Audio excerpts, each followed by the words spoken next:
আসসালামু আলাইকুম রহমতুল্লাহি ওবরাকাতুহ। আলহামদুলিল্লাহি ওয়াহদা ওয়াসসালাতু ওয়াসসালামু আলা মান লা নাবিয়্যা বা'দা ওয়া আলা আলিহি ওয়া সাহবিহি ওয়া মাওয়ালা। তাহলে কুফরের কারণে কি হয়? এক নম্বরে বলছি জাহান্নামে স্থায়ীভাবে যায়, দুই নম্বরে বলছি নিকৃষ্ট জীবে পরিণতি হয়, তিন নম্বর হলো আল্লাহ পাক এদের অন্তরের উপরে, কালবের উপরে, কানের উপরে সিল মারি দেন। কি মারি দেন? সূরা আল বাকারা শুরুতে দেখবেন আল্লাহ পাক বলছেন, ইন্নাল্লাযীনা কাফারু সাওয়াউন আলাইহিম আআনযারতাহুম আম লাম তুনজিরহুম লা ইউমিনুন খাতামাল্লাহু আলা কুলুবিহিম ওয়া আলা সামইহিম। এদের অন্তরের উপরে, এদের কানের উপরে আল্লাহ রাব্বুল আলামিন মোহর মেরে দিছেন, চাপ মেরে দিছেন। ওয়া আলা আবসারিহিম গিশাওয়া, এদের চোখের উপরে আল্লাহ রাব্বুল আলামিন পর্দা দিয়ে দিছেন। তাহলে কুফরি করলে অন্তরের উপরে আল্লাহ পাক মোহর মারি দেন, কানের উপরে আল্লাহ মোহর মারি দেন। কয়টা গেল ক্ষতি? তিনটা ক্ষতি। চার নম্বর ক্ষতি হলো দুনিয়ার জমিনে আল্লাহ রাব্বুল আলামিন তাদেরকে লাঞ্ছনা গঞ্চনার শিকার করবেন। সূরা আল বাকারার 85 নম্বর আয়াত, আফাতুমিনুনা বিবাদিল কিতাবি ওয়া তাকফুরুনা বিবাদ ফামা জাযাউ মান ইয়াফআলু যালিকা মিনকুম ইল্লা খিজিয়ুন ফিল হায়াতিদ দুনিয়া। ইল্লা খিজিয়ুন ফিল হায়াতিদ দুনিয়া, দুনিয়ার জীবনে আল্লাহ রাব্বুল আলামিন কুফরি করলে লাঞ্ছনা গঞ্চনা দিবেন। এখানে আল্লাহ কুফরি বলছেন আফাতুমিনুনা বিবাদিল কিতাবি ওয়া তাকফুরুনা বিবাদ, আল্লাহর কিতাবের কিছু অংশ মানবা, কিছু অংশ মানবা না, এটাও কুফরি। এজন্য আল্লাহ পাক বলছেন এই কুফরি করলে দুনিয়ার জীবনে আল্লাহ তোমাদেরকে লাঞ্ছনা গঞ্চনা স্বীকার করবেন, অপমানিত হবে। আজকে মুসলিমেরা সারা দুনিয়াতে লাঞ্ছনা গঞ্চনা শিকারের কারণে কোরআনের কিছু অংশ মানে, কিছু অংশ মানে না, এটাও কুফরি। 5 নম্বরে আল্লাহ রাব্বুল আলামিন কাফেরকে পছন্দ করেন না, কুফরকে পছন্দ করেন না। এখন দেখা যায় কাফের বিশাল সম্পদের মালিক, কাফের দেখা যায় বিশাল প্রভাব প্রতিপত্তির মালিক, ক্ষমতার মালিক, অনেক কিছুর মালিক। এই মালিক হওয়ার অর্থ আল্লাহ তাকে পছন্দ করছে তা না। অনেকে মনে করে যে আমারে যদি আল্লাহ পছন্দ না করতেন তো আল্লাহ এত টাকা পয়সা দিতেছেন কেন? আল্লাহ যদি আমারে পছন্দ না করতেন তাহলে আমারে আল্লাহ নেতা বানাইতেছেন কেন? আল্লাহ আমারে এত প্রভাব প্রতিপত্তি দিতেছেন কেন? অনেকে এটারে পছন্দের মহব্বতের দলিল মনে করে, আল্লাহ মনে হয় আমারে খুব ভালোবাসে। তা আল্লাহ রাব্বুল আলামিন ফেরাউনকেও আল্লাহ ক্ষমতা রাজত্ব দিছেন না? তো ফেরাউনকে কি ভালোবাসে দিছেন? কারুনকে আল্লাহ রাব্বুল আলামিন বিশাল সম্পদের মালিক বানাইছেন, তা আল্লাহ কি তাকে মহব্বত করে ভালোবাসে বানাইছেন? হ্যাঁ, এই জন্য আল্লাহ রাসূল সাল্লাল্লাহু আলাইহি ওয়াসাল্লাম বলছেন, ইন্নাল্লাহা ইউতিদ দুনিয়া মান ইউহিব্বু ওয়া মান লা ইউহিব্বু। আল্লাহ রাব্বুল আলামিন যাকে পছন্দ করেন, যাকে পছন্দ করেন না, দুইজনকে আল্লাহ রাব্বুল আলামিন দুনিয়া দেন। ওয়ালাকিন লা ইউতিল ঈমান ইল্লা লিমান আহাব্বা। তবে আল্লাহ রাব্বুল আলামিন যেই মানুষকে মহব্বত করেন, ভালোবাসেন, তাকেই শুধু আল্লাহ ঈমান দেন, তাকে ছাড়া আর কাউকে আল্লাহ ঈমান দেন না। তাহলে কাউকে আল্লাহ যদি ঈমান দেন, বুঝতে হবে আল্লাহ রাব্বুল আলামিন তাকে মহব্বত করেন। সুবহানাল্লাহ। ঈমান পাওয়া আল্লাহর মহব্বতের দলিল, আল্লাহ ভালোবাসেন এটার দলিল। বিশুদ্ধ ঈমান পাইছে, তার ঈমানের ভিতরে কুফরি নাই, শিরিক নাই, বেদাত নাই, পরিচ্ছন্ন ঈমান, বুঝতে হবে আল্লাহ তারে ভালোবাসে। আর যার ঈমানের ভিতরে কুফরি আছে, শিরিক আছে, বেদাত আছে, বুঝতে হবে আল্লাহ তারে পছন্দ করে না। কুফরি করলে সমস্ত আমল বরবাদ। যা আমল করছেন একটা কুফরি করলে সব শেষ। সূরা আল মায়েদার 5 নম্বর আয়াতে আল্লাহ পাক বলছেন, ওয়া মান ইয়াকফুর বিল ঈমানি ফাকাদ হাবিতা আমালু। ওয়া মান ইয়াকফুর বিল ঈমান ফাকাদ হাবিতা আমালু। যেই লোক ঈমানের উপরে কুফরি করবে তার সমস্ত আমল বরবাদ, সব নষ্ট হয়ে যাবে। কুফরির আরো অনেক ক্ষতি, আমরা সারা রাত কুফরির আলোচনা করলেও শেষ হবে না। এবার আসেন কয়েকটা কুফরি চিনাই দিই, না চিনবেন কেমনে কুফরি করে না না করে, কি বলেন? কুফরির এত ক্ষতি, কুফরি মানুষ করে কিনা, কয়েকটা ক্ষতি কুফরির বর্ণনা দিই আমরা সংক্ষেপে। একটা কুফরি হলো জাদু করা, জাদু। জাদু চিনেন? সেহের, জাদু করাটা কি? কুফরি। আল্লাহ রাব্বুল আলামিন কোরআনে কারীমে এটাকে স্পষ্ট কুফরি বলছেন, ওয়ামা ইউআল্লিমানি মিন আহাদিন হাত্তা ইয়াকুলা ইন্নামা নাহনু ফিতনাতুন ফালা তাকফুর। ফালা তাকফুর, জাদু শিখে কুফরি করিও না, এটা ফিতনা। জাদুটা হলো একটা কি? কুফরি। জাদু করলে ঈমান থাকে না। তাই বাংলাদেশে মানুষ জাদু করে কিনা? করে কি? করে কিনা? আপনাদের এদিকে মনে হয় নাই, জাদু আছে? জাদু করে না? তো জাদু করাটা কুফরি। যদি কোনো মুসলিম জাদু করে, জাদুর কাজে সহযোগিতা করে, জাদুর কাজে যদি তাকে উৎসাহ যোগায়, যতজন এই জাদুর সাথে সম্পৃক্ত থাকবে প্রত্যেকটা মানুষের কুফরি হবে, ঈমান চলে যাবে। বুঝে আসছে? তাহলে বাংলাদেশেও কুফরি আছে, আছে না? আচ্ছা, এবার আসেন আরেকটা কুফরি বলি। আরেকটা কুফরি হইল মাল্লাম ইউকাফিরিল মুশরিকিন ওয়া সাহহাহা মাযহাবাহুম। যদি কেউ মুশরিককে মুশরিক মনে করে না, কাফেরকে কাফের মনে করে না, কাফেরের কুফরি মতবাদকে বিশুদ্ধ মনে করে, ঠিক মনে করে, এটাও কুফরি। এটা কি? কুফরি। বলে কাফেরকে কাফের কেমনে মনে করবেন? আচ্ছা বলেন তো দেখি, আপনাদেরকে একটা প্রশ্ন জিজ্ঞাসা করি। ইসলাম সর্বশ্রেষ্ঠ ধর্ম না সর্বনিম্ন ধর্ম? এই যে ফেল করছেন, এখানে বোঝা গেছে ইমানের খুব সমস্যা, জটিল। ইসলাম সর্বশ্রেষ্ঠ ধর্ম নয়, এটা ভুল কথা। ইসলাম আল্লাহর জমিনে একমাত্র ধর্ম, একমাত্র দিন, সর্বশ্রেষ্ঠ না। এটা আমাদেরকে মুশরিকেরা, কুফফাররা শিখাই দিছে, আর আমরা তাদের শিখানো বলি, শিখে খুশিতে ভরপুর, আত্মহারা। আল্লাহ রাব্বুল আলামিন কোরআনে কারিমে সূরা আলে ইমরানের 19 নম্বর আয়াতে কারিমে বলছেন, ইন্নাদ-দীনা ইনদাল্লাহিল ইসলাম। আল্লাহ রাব্বুল আলামিনের কাছে একমাত্র দিন হলো ইসলাম। সূরা আলে ইমরানের 85 নম্বর আয়াতে কারিমে আল্লাহ রাব্বুল আলামিন বলেন, ওয়া মান ইয়াবতাগি গায়রাল ইসলামি দীনান ফালান ইউকবালা মিনহু। ইসলাম ছাড়া যদি কোনো দিন মানুষ অনুসন্ধান করে, ওই সমস্ত ধর্ম, ওই সমস্ত দিন আল্লাহ কবুল করবেন না। তাহলে ইসলাম ছাড়া আর কোনো দিন জমিনে। এখন আপনি যদি কোন সর্বশ্রেষ্ঠ, তার অর্থ হলো 5টা 6টা আছে, তন্মধ্য থেকে আমারটা 1 নম্বরে।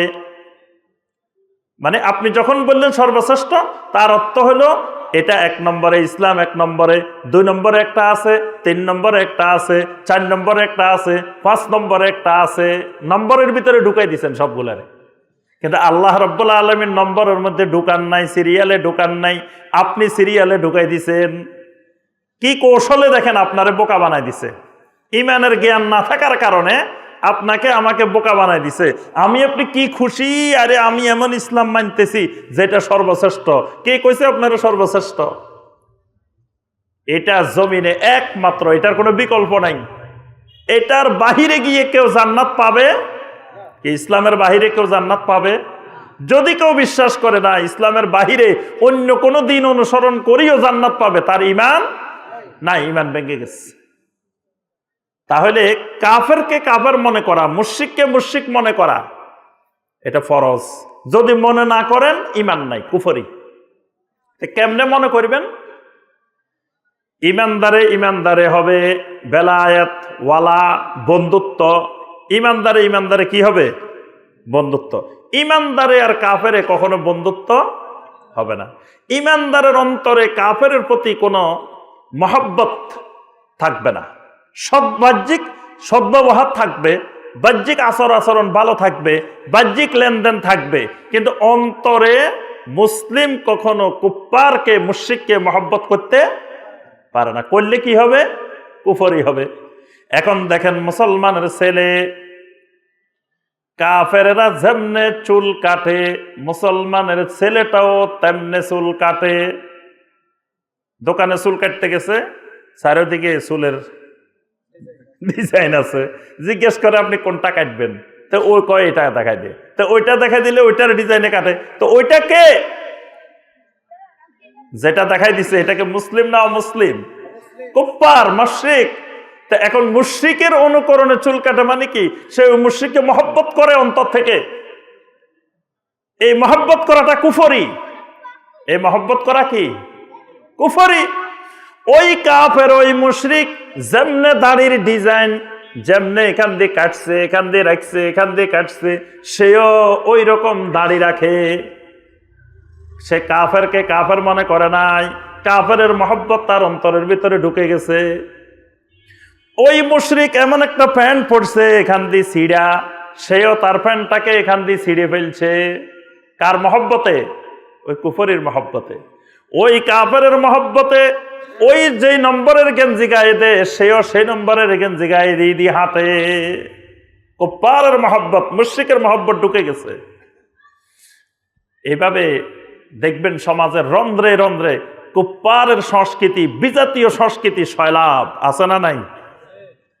তাহলে এই সংস্কৃতি কেন আসবে? যদি আমি কাফেরকে কাফের মনে করি, তাহলে আমার জান যাবে, তো কাফের সংস্কৃতি আমার ঘরে আসবে না। কি বলেন? তাহলে বোঝা গেছে আমি আপনি মুসলমান, কিন্তু কাফেরকে কাফের মনে করি না, মুশরিককে মুশরিক মনে করি না, এটা কুফরি। এটা বুঝে আসছে? কথাটা বুঝে আসছে? কাফের মুশরিককে কাফের মুশরিক আপনি মনে করা এটা ফরজ, নাও ঈমান নাই। তো কাফেরকে কাফের মনে করলে কাফেরের সাথে আপনার ওয়ালা হবে না, কাফেরের কোন সংস্কৃতি আপনি অনুসরণ করতে পারবেন না। আপনি অনুসরণ করবেন মুহাম্মদুর রাসূলুল্লাহ সাল্লাল্লাহু আলাইহি ওয়াসাল্লামের সংস্কৃতি, সুন্নাত অনুসরণ করতে হবে। সাহাবায়ে কেরাম রাদওয়ানুল্লাহি তাআলা আলাইহিম আজমাইনের সংস্কৃতি। সাহাবায়ে কেরাম কেমনে চুল কাটতেন আপনি খবর নেবেন সেটা। সাহাবায়ে কেরাম কেমনে দাড়ি রাখতেন খবর নেবেন সেটা। সাহাবায়ে কেরাম কেমনে আমল করতেন খবর নেবেন সেটা। কিন্তু আপনি খবর নিতেছেন ওই কাফের কেমনে কি করে হে খবর নিয়ে মহাব্যস্ত। সকালবেলা পত্রিকা আসলে উল্টায় খালি ওই কাফের কি হয়েছে, কোথায় টয়লেট করছে, কোথায় থুতু বেলছে, কোথায় কি করছে, এই খবর নিয়ে আপনি মহা আনন্দে আত্মহারা ব্যস্ত আছেন। তার অর্থ কি? কাফের প্রতি আপনার মহব্বত জন্মে গেছে অন্তরের মধ্যে। এই যে কিছুদিন আগে বিশ্বকাপ খেলা গেছে না, এই সমাজে কত মানুষের ইমানের অবস্থার বেহাল দশা গেছে। আল্লাহু আকবার। ইমানের জ্ঞান নাই, ইমানের নলেজ নাই। মুসলমানের ছেলে কাফের পতাকা নিয়ে নিয়ে দৌড়াইতেছে, কাফের গেঞ্জি নিয়ে নিয়ে দৌড়াইতেছে, কাফের পতাকা ঘরের মধ্যে উড়াইতেছে, কাফের জামা নিজে পড়তেছে। কাফের অনুকরণ এত বেড়ে গেছে, বিজাতীয় সংস্কৃতি, ইমানের জ্ঞান নাই, কুফরি করে বেড়াইতেছে। তাহলে কুফরি মতবাদকে বিশুদ্ধ মনে করা এটাও ইমান ভঙ্গের কারণ, এটাও কুফরি। বুঝতে পারছেন এটা? আচ্ছা, আরেকটা কুফরি বলি। মান জাআলা বাইনাহু ওয়া বাইনাল্লাহি ওয়াসাইত ইয়াদউহুম ওয়া ইয়াসআলুহুম শাফাআ ওয়া ইয়াতাওয়াক্কালু আলাইহিম। যদি কেউ মনে করে আল্লাহ এবং আমার মাঝখানে আরেকজনকে ঠিক করে নিলাম, কি জন্য ঠিক করছি? আমার যদি কিছু দোয়া করার দরকার হয়, সাওয়ার দরকার হয়, তার কাছে সামু। যদি তাওয়াক্কুল করার দরকার হয়, তার উপরে তাওয়াক্কুল করবো। শাফাআতের দরকার হলে তার থেকে শাফাআত চামু। এটাও কুফরি। এটা কি? কুফরি। দেখবেন কত মানুষ আল্লাহর কাছে চায় না, কবরের কাছে চায়। কবরের কাছে যায়, ছেলে চায়, মেয়ে চায়, কচ্ছপের কাছে চায়, গজার মাছের কাছে চায়, চায় না? কুমিরের কাছে চায়, যে কত জনের কাছে চায়। জীবিত মানুষের চেয়ে মৃত মানুষের কাছে বেশি চায় বাঙালি। দেখবেন যেখানে মৃত মানুষের কথা শুনে যে অমুক জায়গায় এক আল্লাহর ওলি মরে গেছে, তার কবর আছে, মাজার আছে, বা সেখানে গরু লই, ছাগল লই, খাসি মুরগি, টাকা পয়সা বস্তা ভরে লই রওনা দিছে। কারণ কি? তাকে খুশি করতে পারলে তার আখেরাত সফল, দুনিয়াও সফল। নাউজুবিল্লাহ। তার ছেলে মেয়ে হয় না, ওখানে যে ছেলে মেয়ে চাইতেছে। তার ব্যবসা বাণিজ্য উন্নতি হয় না, সেখানে যে ব্যবসা বাণিজ্যের উন্নতি চাইতেছে। তার কাছে চাইতেছে, বিভিন্ন কিছু চাইতেছে। বিপদে পড়ছে, এখান থেকে ডাক দিতেছে, ইয়া গাউসুল আজম। গাউসুল আজম কে? আল্লাহ রাব্বুল আলামিন হলেন গাউসুল আজম, মহান পরিত্রাণ দাতা আল্লাহ রাব্বুল আলামিন। অথচ আব্দুল কাদের জিলানী রহমতুল্লাহ আলাইহিকে ডাক দিতেছে ইয়া গাউসুল আজম, ইয়া জিলানী, ইয়া দাসুকি, ইয়া রাফাই, এভাবে ডাক দিতেছে, তাদের কাছে সাহায্য চাইতেছে, তাদের কাছে বিপদ মুক্তি চাইতেছে। এই চাওয়াটা, এগুলো এই উদ্দেশ্যে চাওয়া যে আল্লাহর আমার মাঝখানে তাকে মধ্যস্থতাকারী বানায় নিলাম। এই মধ্যস্থতাকারী বানানোটা কি? কুফরি। শিরিক গুলা কুফরি, যত শিরিক আছে মনে রাখবেন এটা কুফরি। শিরিক কুফরের একটা প্রকার, কুফরের একটা প্রধান প্রকার হলো শিরিক। এজন্য প্রত্যেক শিরিক কুফর, প্রত্যেক কুফর শিরিক না, কুফর আরো ব্যাপক। বুঝে আসছে? তারপরে আরেকটা কুফরি বলি, গণকের কাছে যাওয়া। গণকের কাছে, গণকের কাছে যাই, বলতেছেন যে আমার হাতটা একটু দেখেন তো, হাতের কি অবস্থা, সামনে আমার ভাগ্যের কি আছে, রাশিতে কি আছে, আমার একটু তুলা রাশি বৃশ্চিক রাশিটা একটু দেখেন তো, এই বছরটা কেমন যাইব, নতুন বছরটা একটু দেখেন। এই এলমে গায়েবের ব্যাপারে আপনি কোন গণকের কাছে, জ্যোতিষীর কাছে জানতে চাইছেন, এই জানতে চাওয়াটা, তার কথায় বিশ্বাস করাটা কি? কুফরি। আল্লাহ রাসূল সাল্লাল্লাহু আলাইহি সাল্লাম বলছেন, মান আতা কাহিনান আও আররাফান ফাসাআলাহু আন শাইইন লাম তুকবাল লাহু সালাতু 40 লাইলা। যদি এরকম গণকের কাছে যে জিজ্ঞাসা করছেন, 40 দিন আল্লাহ পাক কোনো সালাত, কোনো ইবাদত কবুল করবেন না। এর মধ্যে আপনি তওবা করে ফিরে আসেন নাই, বিশ্বাস করতেছেন, ফাসাদ্দাকাহু বিমা ইয়াকুল, সে যা কইছে বিশ্বাস করে বসে গেছেন। আল্লাহ রাসূল সাল্লাল্লাহু আলাইহি ওয়াসাল্লাম বলেন, ফাকাদ কাফারা বিমা উনজিলা আলা মুহাম্মাদিন সাল্লাল্লাহু আলাইহি ওয়াসাল্লাম। মুহাম্মদ সাল্লাল্লাহু আলাইহি ওয়াসাল্লামের উপরে যা কিছু নাজিল হয়েছে এগুলার প্রতি সে কুফরি করল। নাউযুবিল্লাহ। এইরকম আরো অসংখ্য অগণিত কুফরি আছে না? আমি যদি সারা রাত বর্ণনা দিতে থাকি, আমার একটা বই আছে কুফর মুক্ত ঈমান ও আমল গড়ি, এখানে দেখবেন আমি প্রায় শতাধিক কুফরির বর্ণনা দিছি, যেগুলো আমাদের এই বাংলাদেশের সমাজে বহুল প্রচলিত কুফরি। তাহলে আমরা আর আজকে কুফরির আলোচনা আর যাইলাম না। সর্বশেষ আর একটু আলোচনা একটা বিষয়ের উপরে করে আমার আলোচনা শেষ। আজকে আমাদের আলহামদুলিল্লাহ ভাইয়েরা যেমন আসছি, আমাদের অনেক বোনেরাও আসছেন না, বরং ভাইদের চেয়ে আমাদের বোনেরা বেশি এসছেন আলহামদুলিল্লাহ। সারা বাংলাদেশেই বর্তমানে আমাদের ভাইদের চেয়ে মাহফিলে বোনেরাই বেশি আসেন। প্রচুর, সব জায়গায় প্যান্ডেলে জায়গা হয় না মহিলাদের, এত বেশি সংখ্যক আমাদের মা বোনেরা এখন দিনমুখী, ইসলামমুখী, কোরআন সুন্নাহমুখী। আলহামদুলিল্লাহ, যে সকল মসজিদে দেখবেন মায়েদের নামাজের ব্যবস্থা আছে, সেখানে শত শত আমার মায়েরা জুমার খুতবায় বিভিন্ন আলোচনায় অংশগ্রহণ করেন। আমার উত্তরা 11 নম্বর সেক্টর জামে মসজিদে, এখানে আমাদের দ্বিতীয় তলায় মহিলাদের জুমার সলাতের ব্যবস্থা করা আছে, অনেক মহিলা অংশগ্রহণ করেন। বাইতুল মুকাররম জাতীয় মসজিদে মহিলাদের জায়গা আছে। মডেল মসজিদগুলোতে আলহামদুলিল্লাহ সরকার প্রত্যেক মডেল মসজিদে মহিলাদের ব্যবস্থা করে দিয়েছেন। আরও অনেক মসজিদে, ঢাকাতে আপনার গাউসুল আজম মসজিদ, তারপর গুলশান আজাদ মসজিদ, অনেক বড় বড় মসজিদ, সবগুলোতে মহিলাদের ব্যবস্থা আছে। তো এখানে দেখা যায় আমাদের মায়েরাই বর্তমানে আলহামদুলিল্লাহ দিনমুখী বেশি হচ্ছে, এটা ভালো লক্ষণ। মায়েরা যদি দিনমুখী হয়, ওই পরিবার দিনমুখী হবে, ওই পরিবার ইসলামমুখী হবে। কারণ আমাদের বাচ্চাগুলো মায়েদের কাছে থাকে, ছেলেমেয়েরা মায়েদের কাছে বেশি থাকে, বাবাদের সোহবত বেশি পায় না। বাবারা সকালবেলা বাইরে যায়, রাত্রে অফিস থেকে আসে, সারাদিন ছেলে মেয়ের সাথে দেখা হয় না। ছেলে মেয়েগুলা কার সাথে থাকে? মায়ের সাথে থাকে। এই জন্য একজন বলছে, কয়, তাকে জিজ্ঞাসা করা হলো, ভাই আপনার ছেলে কত বড় হয়েছে? কয় এত বড় হয়েছে। তো কয় এত বড় কেমনে হয়? ছেলে তো হওয়ার কথা হয় এত বড়, না হয় এত বড়। আপনি কইতেছেন এত বড় হয়েছে, এত বড় কেমনে হইলো? কয় আরে আমি সকালবেলা যখন বের হই অফিসে তখনও ছেলে শুয়ে থাকে, বাসায় যখন রাত্রে যায় তখনও শুয়ে থাকে, তা আমি তারা সবসময় শোয়া অবস্থায় দেখি, এই জন্য আমি মাপছি এতটুকু হয়েছে। কিন্তু যদি আমি উপরের দিকে দেখতাম, হাঁটতে দেখতাম, বসতে দেখতাম, তাহলে না বুঝতে পারতাম লম্বা কত হয়েছে। কিন্তু আমি তো দেখি সবসময় শোয়া অবস্থায়, এই জন্য এদূর হয়েছে না এদূর হয়েছে, এদূর হয়েছে, আমার কাছে মাপ হইলো এটা। তো বাবারা এইভাবে ছেলে মেয়ের সাথে সময় বেশি দিতে পারেন না, দিতে হয় বেশি কাকে? আমাদের মায়েদেরকে।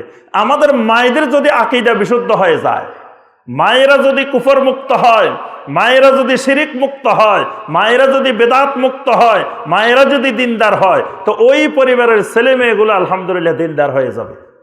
বর্তমানে কত মানুষ একটা দিনদার পাত্রী খুঁজতেছে, কত যুবক যে আমাদের কাছে আসে যে একটা পাত্রী, দিনদার পাত্রী দেন। দিনদার পাত্রী সমাজে খুব বিরল, খুঁজে পাওয়া খুব মুশকিল, কিন্তু পাওয়াটা আল্লাহর বড় নিয়ামত।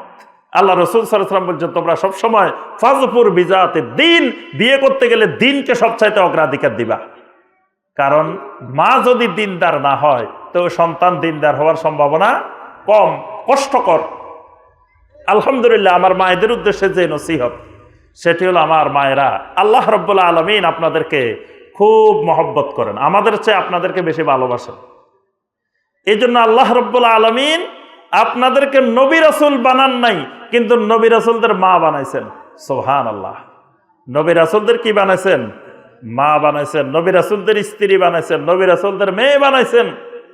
এবং এত মর্যাদা আল্লাহ রাব্বুল আলামিন দিয়েছেন। কোরআনে কারিমে একজন মহিলার কথা আমি শুনাই, খাওলা বিনতে সালাবা রাদিয়াল্লাহু তাআলা আনহা। এই মহিলার নাম খাওলা বিনতে সালাবা রাদিয়াল্লাহু তাআলা আনহা। সূরা আল মুজাদালার মধ্যে দেখবেন এই মহিলার ঘটনা আছে। এই মহিলার স্বামী আওস ইবনে সামিত রাদিয়াল্লাহু তাআলা আনহু জেহার করছেন।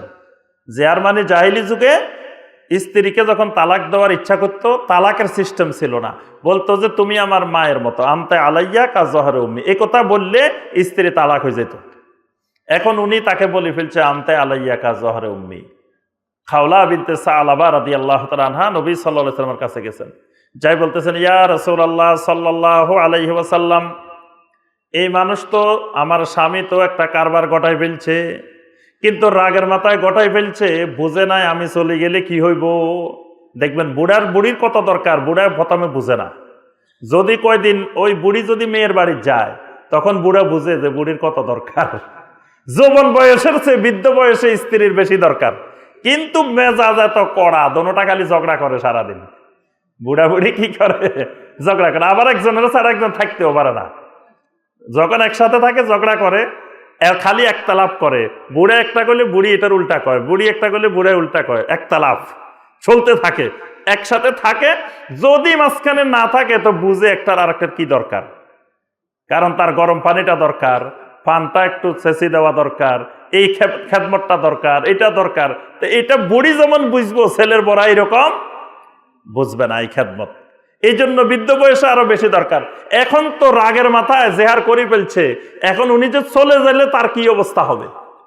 এই জন্য খাওলা বিনতে সালাবা রাদিয়াল্লাহু তাআলা আনহা কাঁদতেছেন আল্লাহ রাসূলের কাছে গিয়ে, বারবার ফরিয়াদ করতেছেন, ইয়া রাসূলুল্লাহ সাল্লাল্লাহু আলাইহি ওয়াসাল্লাম, সমাধান দিয়ে দেন, সমাধান দেন, আমার একটু সমাধান দেন। আল্লাহ রাব্বুল আলামিন এই মহিলার ফরিয়াদ শুনছেন। সুবহানাল্লাহ। আল্লাহ পাক নিজে জবাব দিচ্ছেন, কাদ সামিআল্লাহু কাওলাল্লাতী তুজাদিলুকা ফী জাওজিহা ওয়া তাশতাকি ইলাল্লাহ ওয়াল্লাহু ইয়াসমাউ তাহাবুরাকুমা। সুবহানাল্লাহ। আল্লাহ রাব্বুল আলামিন বলেন, যেই মহিলা আপনার কাছে এসে বারবার অনুনয় বিনয় করতেছে, ওই মহিলার কথা আমি আল্লাহ রাব্বুল আলামিন শুনেছি। সুবহানাল্লাহ। আল্লাহ নিজে বলতেছেন, আমি মহিলা এটার কথা শুনছি। সুবহানাল্লাহ। ওয়াল্লাহু ইয়াসমাউ তাহাবুরাকুমা, আপনাদের দুজনের মধ্যে যে সংলাপ চলতেছিল আমি আল্লাহ শুনছি। সুবহানাল্লাহ। আম্মা জানা আয়েশা বলতেছেন, ওয়াল্লাহি কুনতু বিজানিবিল গুরফা, যেই রুমের মধ্যে ওই মহিলা এসে নবী সাল্লাল্লাহু আলাইহি ওয়াসাল্লামের সাথে কথা বলতেছেন, বারবার অনুনয় বিনয় করতেছেন, আমি কিন্তু পাশের রুমে, কিন্তু আমি ওই মহিলার কথা শুনি নাই। ওয়াল্লাহু ইয়াসমাউ মিন ফাওকি সাব'i সামাওয়াত, অথচ আমার আল্লাহ রাব্বুল আলামিন সপ্তম আকাশের উপরের থেকে মহিলার কথা শুনছেন। সুবহানাল্লাহ। আমি ঘরের পাশে থাকি, আমি শুনি না, কিন্তু আমার আল্লাহ রাব্বুল আলামিন সপ্তম আকাশের উপরের থেকে আমার আল্লাহ তার কথা শুনছেন। তার কথা শুনি আল্লাহ রাব্বুল আলামিন আরশে আজিম থেকে ওহীও পাঠাই দিয়েছেন। সুবহানাল্লাহ। ওমর রাদিয়াল্লাহু তাআলা আনহু একদিন কোন এক জায়গায় যাচ্ছিলেন, তখন তিনি আমিরুল মুমিনিন, ওই মহিলা রাস্তার মধ্যে দাঁড়ায় ওমরের সাথে কথা শুরু করছেন। ওমর রাদিয়াল্লাহু তাআলা আনহু চুপ করে মহিলার কথা নীরবে শুনতেছেন। পাশের লোকেরা সব বিরক্ত হয়ে গেছে, কি ব্যাপার, এই কোন মহিলা আমাদের আমিরুল মুমিনিনকে সে এতক্ষণ সময় আটকায় রাখছে। বাদশার কত কাজ, আমিরুল মুমিনিনের কত কাজ, অথচ মহিলা আটকায় ধরে কথা বলা শুরু করছে। ওমর ইবনে খাত্তাব রাদিয়াল্লাহু তাআলা আনহু বলেন, ও সভাসদেরা, মহিলা এটারে তোমরা চিনো নাই। এই মহিলা এমন এক মহিলা, যেই মহিলার ফরিয়াদ আল্লাহ রাব্বুল আলামিন আরশে আজিম থেকে শুনছেন। সুবহানাল্লাহ। এই মহিলা যদি আমাকে আরো দীর্ঘ সময় ধরেও যদি আটকে রাখতো, আমি ওমর কোনো ওজর পেশ করতাম না। কারণ এই মহিলা এমন এক মহিলা, যেই মহিলার কথা স্বয়ং আল্লাহ রাব্বুল আলামিন শুনছেন, তার জবাব দিছেন। সুবহানাল্লাহ। দেখেন, মহিলার ফরিয়াদ করছে, আল্লাহ পাক নিজে শুনে জবাব দিছেন। এই জন্য আমার মায়েরা মনে করবেন না যে আল্লাহ আপনাকে ভালোবাসেন না, আপনাকে মহব্বত করেন। আপনার ফরিয়াদও আল্লাহ রাব্বুল আলামিন এইভাবে শুনেন। এই জন্য আমার মায়েরা, আপনাদের জন্য জান্নাতে যাওয়া সহজ। পুরুষের জন্য জান্নাতে যাওয়ার চাইতে নারীদের জন্য জান্নাতে যাওয়া কি সহজ। তবে আল্লাহ রাসূল সাল্লাল্লাহু আলাইহি ওয়াসাল্লাম বলেন, আমি একটু জান্নাতের দিকে উকি দিয়ে দেখছি, জাহান্নামের দিকে উকি দিয়ে দেখছি।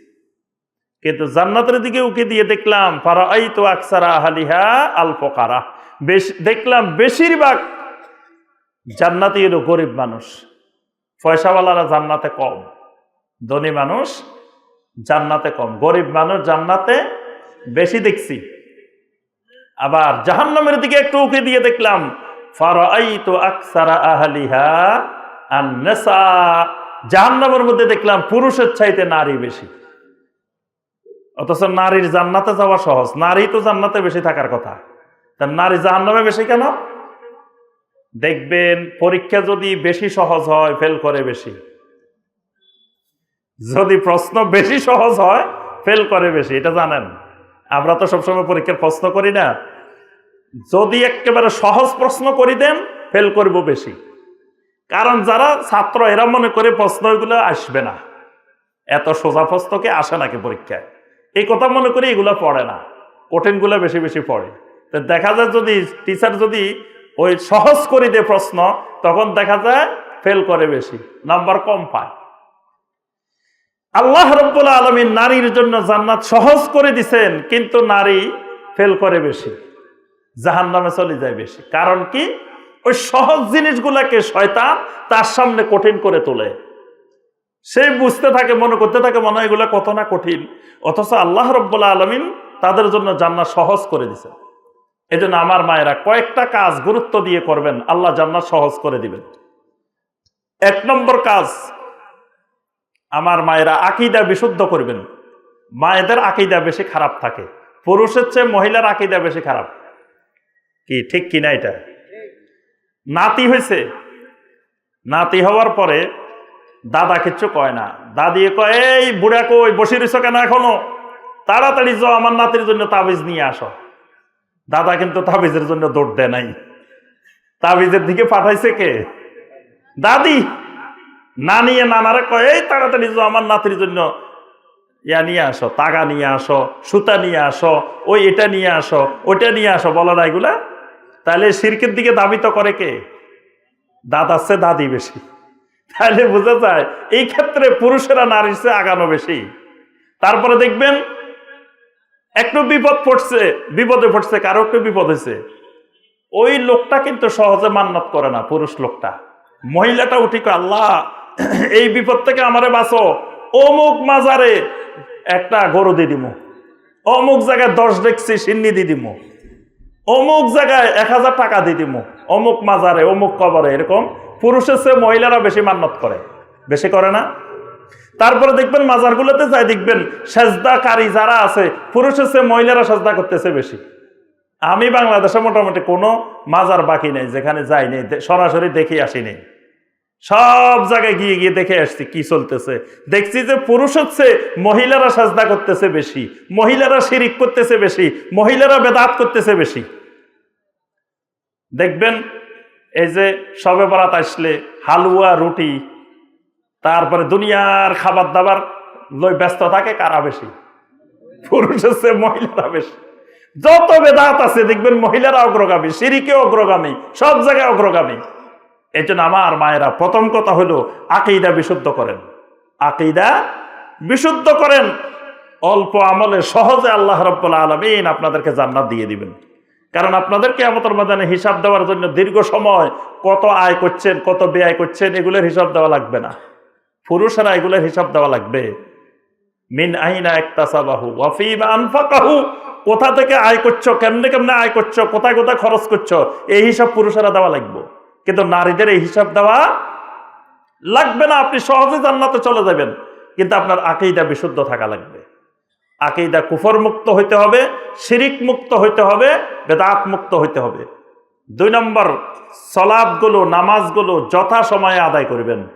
মহিলারা নামাজই বেশি, পুরুষের চেয়ে মহিলাদের নামাজই বেশি, ঠিক আছে না?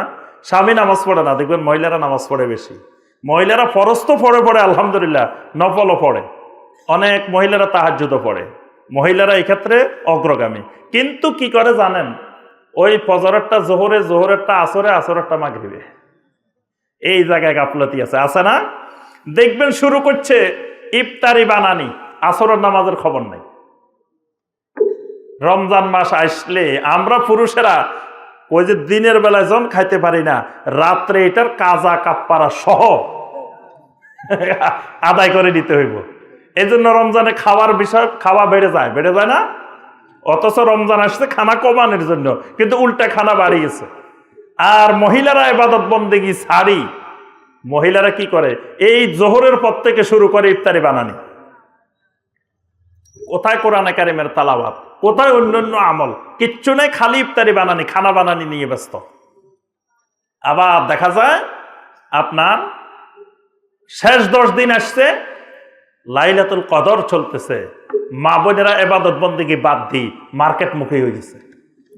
দেখবেন মার্কেটে ঘুরতেছে। শেষ 10 দিন মা বোনদেরকে মার্কেটের ঠেলায় চাটমোহরে আপনি ঘুরতে পারবেন না, বাইরে হতে পারবেন না। অথচ সেই 10 দিন মা বোনেরা ঘরের ভিতরে থাকার কথা। রাত দিন লাইলাতুল কদরের মতো গুরুত্বপূর্ণ রাত চলতেছে, দিন চলতেছে, ইবাদত বন্দেগীতে ব্যস্ত থাকবে। সেই ব্যস্ততা চলে গেছে কোথায়? মার্কেটে, বাজারে চলে গেছে। বাজারে ঘুরতেছে, মার্কেটে ঘুরতেছে। নতুন জামা কিনতে হবে, আপনি বাজারে যাইতে হবে, এই কথা কোরআন হাদিসে কোথায় আছে? আপনি উত্তম জামা পরিধান করতে বলছে, যেটা আছে এটার মধ্যে ভালোটা আপনারা একবার নতুন আনতে হবে। আর নতুন আনলে আপনি এখন নিয়ে আসেন, নতুন জামার দরকার হইলে রমজান আসার আগে কিনে রাখেন না, অসুবিধা কি? ওই শেষ 10 দিন যায় মার্কেটে ঘুরি ইবাদত নষ্ট করে আনতে হবে কেন? এই জন্য সালাতটাকে নিয়ম ওয়াক্ত অনুযায়ী, ইন্না সালাতা কানাত আলাল মুমিনিনা কিতাবাম মাওকুতা, সময় অনুযায়ী আদায় করবেন। এটা 2 নম্বর নসিহত। 3 নম্বর নসিহত, রমাদানের সিয়ামগুলোকে যথাযথ আদায় করবেন এবং ওই খানার ব্যস্ততা কমাই দিয়ে ইবাদতের ব্যস্ততা বাড়াই দিবেন। মার্কেট বাদ দিয়ে ইবাদত বন্দেগীতে রত থাকবেন রমাদানে। 4 নম্বর নসিহত, স্বামীদের কথা শুনতে হবে, মানতে হবে। স্বামীর কথা মানতে হবে, স্বামীর আনুগত্য করা ছাড়া জান্নাতে যাওয়ার বিকল্প নাই। স্বামীর কথা না শুনি স্বামীর অবাধ্য হয়ে জান্নাতে চলে যাবেন, এই আশা করা যাবে না। আল্লাহ রাসূল সাল্লাল্লাহু আলাইহি ওয়াসাল্লাম শর্ত দিয়েছেন, ওয়া আতাআত বালাহা, তার স্বামীর আনুগত্য করা লাগবেই। যদি কন্যা স্বামীর কথা মানবো না, অমুক জায়গা ছাড়বো না, জান্নাতও আপনি পাইবেন না। এই জন্য স্বামীর কথা অবশ্যই আপনাকে শুনতে হবে, মানতে হবে, স্বামীর আনুগত্য করাই লাগবে। স্বামীর আনুগত্য করা ফরজ। আল্লাহ রাসূল সাল্লাল্লাহু আলাইহি ওয়াসাল্লাম বলেন, যদি আল্লাহ ছাড়া কাউকে সেজদা করার নির্দেশ দিতাম, তাহলে নারীদেরকে বলতাম তোমরা তোমাদের স্বামীদেরকে সেজদা করো। তাহলে স্বামীর কথা কি করতে হবে? মানতে হবে। এটা 4 নম্বর নসিহত। 5 নম্বর নসিহত আপনাদেরকে সর্বশেষ যেটা, সেটা হলো আমার মায়েরা, পর্দার বিধান, হেজাবের বিধিবিধানটা পালন করবেন যথাযথভাবে। হেজাবটা নারীর 24 ঘন্টার ফরজ। এটা এমন এক ইবাদত যেটা 24 ঘন্টা হেজাব রক্ষা করা ফরজ। হেজাবের বাহিরে আপনার 1 মিনিটের জন্য যাওয়ারও সুযোগ আপনার নাই। এটা ঈমানের দালালত। আল্লাহ পাক হেজাবের আয়াত নাজিল করে সূরা আন-নূরের 31 নম্বর আয়াতে প্রথমেই বলছেন, ওয়াকুল লিল মুমিনাত, ইমানদার নারীদেরকে বলে দেন। মানে ইমানদার নারী হলে হেজাব দরকার, ইমানদার নারী না হলে হেজাবের দরকার নেই। অর্থাৎ আপনার ভিতরে ঈমান থাকলে পর্দা দরকার। এটা ঈমানের সাথে সম্পৃক্ত একটা গুরুত্বপূর্ণ বিষয়। এজন্য ঈমানের দালালত হলো হিজাব। এজন্য আমার মায়েরা পর্দার বিধানটা যথাযথ পালন করবেন। পর্দার ব্যাপারে, হিজাবের ব্যাপারে কোনো গাফলতি করা যাবে না। আপনি বেপর্দা যদি রাস্তায় বাহির হন, যত মানুষ আপনাকে দেখবে, প্রত্যেক মানুষ জেনার গুনাহগার হবে। আপনি সবগুলা মানুষের জেনার গুনাহগার, জেনার মূল কারণ আপনি হয়ে যাবেন। তাহলে আপনি রাস্তায় বেপর্দা বাইরে হওয়া মানে কি? বাইরে হওয়া মানে আপনি গুনার স্তূপ আপনার আমলনামায় জমা করা। নারীদেরকে আল্লাহ পাক কয়টা হিজাব ফরজ করছেন? 4টা। কয়টা? মনে রাখবেন, 4টা। 1 নম্বর, নারীদেরকে আল্লাহ পাক বলছেন তোমরা তোমাদের ইয়াগদুদনা মিন আবসারিহিন্না, চোখগুলা, দৃষ্টিগুলা সংযত রাখো, চোখগুলাকে কন্ট্রোলে রাখো। 2 নম্বর হিজাব, তোমাদের যৌনাঙ্গকে, যৌবনকে তোমরা হেফাজত করো, সংরক্ষণ করো, অর্থাৎ জেনা, বেবিচার, অশ্লীলতা থেকে নিজেদেরকে রক্ষা করো। 3 নম্বর, আল্লাহ পাক বলেছেন ওয়ালা ইউবদিনা যিনাতাহুন্না ইল্লা মা যাহারা মিনহা, তোমরা তোমাদের জিনাত, তোমাদের সৌন্দর্য বাহিরে প্রকাশ করিও না। আমার মায়েরা, আপনাদের চেহারাটা জিনাত, মুখমণ্ডলটা জিনাত। কারণ আমরা পাত্রে দেখতে গেলে কি দেখি? মুখটাই তো দেখি, নাকি? এই জন্য মুখটা বাহিরে প্রকাশ করা যাবে না। শরীরের কোনো অংশ, অঙ্গ প্রত্যঙ্গ বাহিরে প্রকাশ করা যাবে না। হাতের মধ্যে মেহেদি আছে, এটা বাহিরে দেখানো যাবে না। হাতের মধ্যে চুড়ি আছে, এটা বাহিরে প্রকাশ করা যাবে না। কানের দুল আছে হাতে, এগুলা বাহিরে প্রকাশ করা যাবে না। অর্থাৎ যত জিনাত আছে আপনার শরীরে, এগুলো প্রকাশ করা যাবে না। এগুলো দেখানো যেমন যাবে না, আবার আপনি টাইট ফিট বোরকা পরলেন, বাহিরের থেকে বোঝা যাচ্ছে, এইরকমও প্রকাশ করা যাবে না। আবার ভিতরে কাপড় যেরকম, তার থেকে আরো আকর্ষণীয় করে বোরকা পরছেন, তাহলে আর হেজাবের উদ্দেশ্য হলো কি? হেজাব হলো এটা ঢেকে রাখার জন্য, কিন্তু আপনি তার থেকে আরো আকর্ষণীয় করে বোরকা পরলেন, তো ওই বোরকা আপনার কি হেজাব হলো? এই জন্য শরঈ হেজাব, শরঈ পর্দা, যেটা আপনার জিনাতকে, সৌন্দর্যকে বাহিরে প্রকাশ করবে না। 4 নম্বরে আল্লাহ পাক বলেছেন ওয়ালিয়াদরিবনা বিখুমুরিহিন্না আলা জুয়ুবিহিন, ও নারীরা তোমরা তোমাদের বুকের উপরে আরেকটা বড় ওড়না দিয়ে রাখো। মানে বোরকা পরার পরেও আরেকটা বড় ওড়না দিয়ে ঢেলে দাও। কারণ তোমাদের শারীরিক গঠনটা আল্লাহ পাক এমনভাবে করছেন, তোমরা বোরকা পরার পরেও তোমাদের কিছু না কিছু প্রকাশ হয়ে যাওয়ার সম্ভাবনা আছে। তোমরা আরও সতর্কতা অবলম্বন করে আরেকটা বড় ওড়না তোমাদের গায়ের উপরে দিয়ে রাখো। মাহরাম ছাড়া যদি বোরকা পরিও রাস্তায় বাহির হন, এটা হেজাবের লঙ্ঘন। সফরে বাহির হলে অবশ্যই মাহরাম থাকতে হবে। বর্তমানে দেখা যায় কিছু মহিলা মাহরাম ছাড়া হজেও চলে যায়, উমরায়ও চলে যায়, কিন্তু মাহরাম ছাড়া কোনো নারীর জন্য সফর করা কি হারাম। মাহরাম ছাড়া সফর করা যাবে না। আপনি যেখানে যাবেন সাথে মাহরাম নিয়ে যেতে হবে। যার সাথে বিয়ে হারাম, স্বামীকে নিয়ে যাবেন, ছেলেকে নিয়ে যাবেন, ভাইকে নিয়ে যাবেন, যে কোনো একজন নিয়ে যেতে হবে। যদি বোরকা পরিও একা একা যান, এটা হেজাবের লঙ্ঘন, পর্দার লঙ্ঘন। বোরকা পড়ছেন ভালো কথা, ব্রো প্লাক করেন, চুল কাটেন, পার্লারে গিয়ে চুল কাটেন, ব্রো প্লাক করেন, তারপরে দাঁতের চিকন করেন, এই জাতীয় কাজগুলো পর্দার লঙ্ঘন, এগুলোও পর্দার লঙ্ঘন। এই সকল নারীদের উপরে আল্লাহ রসুল সাল্লাল্লাহু আলাইহি ওয়াসাল্লাম লানত করছেন। যারা চুল কাটে, পরচুলা লাগায়, তারপরে ব্রু প্লাক করে, এই সমস্ত কাজগুলো কি পর্দার খেলাফ, হেজাবের খেলাফ, হেজাবের বিপরীত। অর্থাৎ শরীয়ত যেভাবে আপনাকে বলছে পর্দা করার জন্য, আমার মায়েরা, আমার বোনেরা সেভাবে পর্দা করেন। আল্লাহ রাব্বুল আলামিন আপনাদের জন্য জান্নাতের সবগুলা দরজা খুলে দিবেন। সুবহানাল্লাহ। আমরা চাই আমাদের মায়েরা আমাদের আগে জান্নাতে চলে যাক, কারণ আমাদের মায়েরা জান্নাতে যাক, আর আমাদের জান্নাতটা আমাদের মায়ের সাথে সম্পৃক্ত। কি বলেন? আল জান্নাতু তাহতা আকদামিল উম্মাহাত। আল্লাহ রাব্বুল আলামিন আমাদের সবাইকে শিরিক মুক্ত, কুফর মুক্ত, তাওহীদি ঈমান আনা তৌফিক দান করুন। আল্লাহ রাব্বুল আলামিন আজকের এই মাহফিলকে কবুল ও মঞ্জুর করে নিন। আল্লাহ রাব্বুল আলামিন আজকের মাহফিলে প্রথম থেকে শুরু করে এই পর্যন্ত যা আলোচনা হয়েছে, আল্লাহ রাব্বুল আলামিন আমাদেরকে আমল করার তৌফিক দান করুন।